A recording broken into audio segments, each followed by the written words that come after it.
isi yose iri mu gahinda ubwo byamenyekanye ko uyu munsi kwa 21 Mata 2025 isaha ya 35 ugendeye ku gihe cy'Iroma hatangajwe ko Papa Francisco umushumba wa Kiliziya Gatolika ku isi yose yitavye Imana. Akaba yitavye Imana afite imyaka 88. Iyi akaba ari inkuru yatunguye abantu benshi ndetse ikabaza miliyoni z'abantu benshi ku isi. Ariko se tugiye kwera hamwe yarinde yasize iki mu mateka ya Kiliziya ndetse n'isi yose muri rusange. Uri kumwe na UNP Entertainment. Manzuro yako koze subscribe ukande like share na comment kugira ngo ibiganiro bizabe bica kuri uyu muyoboro bitazaje bigucika kandi ari bya biganiro bidufashe kumenya utuntu n'utundi mu buzima bwa buri munsi. Yitwaga Jorge Mario Bergoglio yavukiye muri Argentine tariki ya 17 Ukuboza 1936.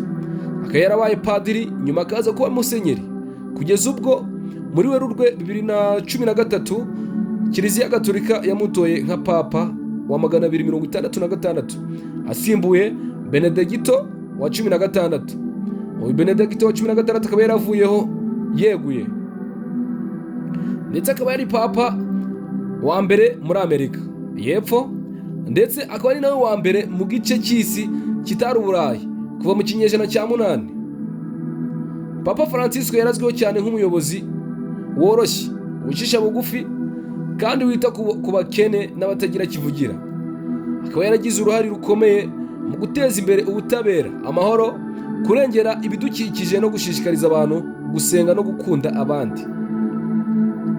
Icyongeyeho kandi Papa Francisco yashyize imbere impinduka muri Kiliziya, anafungura imiryango ku bibazo byari bitaravugwa cyane nk'uburinganire n'ubufasha ku batishoboye. Ibyo bintu byo kuzana uburinganire no gutanga ubufasha ku bantu batishoboye byazanwe na Papa Francisco ndetse yashimwaga kandi kuba atararangwaga n'ibyubahiro bikabije ngo nibyo byatumye abantu bagenda bamukunda, ngo ahubwo yaharaniraga ubusabane ndetse n'abantu basanzwe. Abantu basanzwe dushobora gutekereza ko ari rubanda rugufi. Uyu Papa Francisco yari amaze igihe kinini arwaye indwara z'ubuhumekero ndetse akaba yarigeze no gukatwa igice cy'igihaha ubwo yari akiri muto. Kwa 21 Mata 2025 akaba ari uyu munsi isaa 1:35 za mu gitondo ku isaha y'i Roma nibwo hasohotse itangazo rivuga ko Papa Francisco yapfuye. Bikaba byatangajwe n'umukaradinale witwa Kevin Farrell. Urupfu rwe rukaba rubaye ku munsi mukuru wa Pasika, iminsi Kiliziya yizihiza izuka rya Yesu. Ibi byafashwe nk'ikirango gikomeye cyane kubemera ndetse bagaragaje agahinda kenshi, bamusabira isabukuru y'amahoro mu ijuru. Papa Francisco yasize umurage ukomeye mu guharanira amahoro, ubusabane, kwita ku bakene no kurengera isi dutuye. Abantu benshi bamubonaga nk'intumwa y'ukuri itaravugaga amagambo gusa ahubwo ikora ibikorwa bifatika.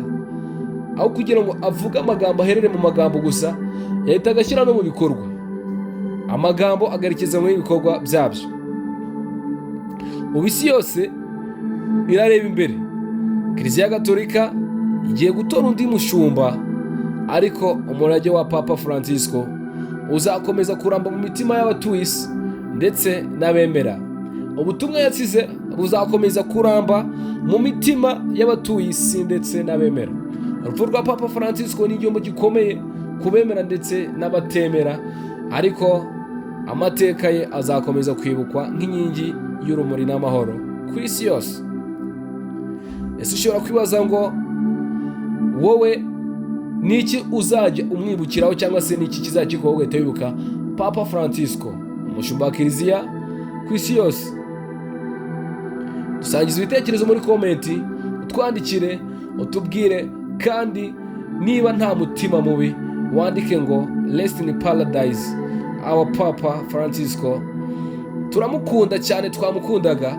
Niba nawe wamukundaga, twandikire muri komenti tubwire ngo wandike ngo rest in paradise. Kumwe na UNP Entertainment, reba ko ukoze subscribe kugira ngo bya biganiro bitazabigucika nyaboneka kandi ari iby'ingenzi mu buzima bwa buri munsi.